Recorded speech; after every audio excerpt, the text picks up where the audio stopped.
আসসালামু আলাইকুম সবাইকে। আশা করি সবাই ভালো আছেন এবং সুস্থ আছেন। তো আজকে আমার বোনের বাসায় দাওয়াত ছিল, আমার শাশুড়ি আসছে, তাই আমার বোন দাওয়াত দিয়েছিল ওর বাসায়। তো আমরা চলে যাচ্ছিলাম আমার বোনের বাসায়। আমার দুলাভাই আমাদেরকে পিক করতে আসছে, কারণ হুট করেই প্ল্যান হয়েছে। তো ফ্যাজানের পাপার ওই দিন কাজ ছিল, তো এটার জন্য দুলাভাই আসছিল পিক করতে। তো আমি, আমার শাশুড়ি আর আমার 2 ছেলে চলে যাচ্ছিলাম।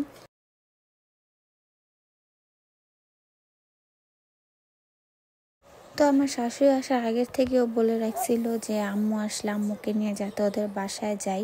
তো হঠাৎ করেই ও বলতেছিল যে আজকে আইসা পড়ো।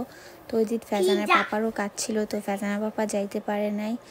তারপর কাজের থেকে উনি ওখান থেকে চলে গেছে, কাজের থেকে বাসায়, আমার বোনের বাসায়। তারপরে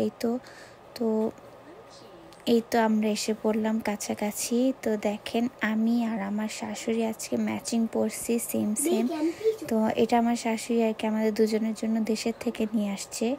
তো এই তো ফ্যাজান এসে তো এখানে খেলা শুরু করে দিছে। তারপর আমরা খাওয়া দাওয়া করলাম, কথাবার্তা বললাম অনেকক্ষণ।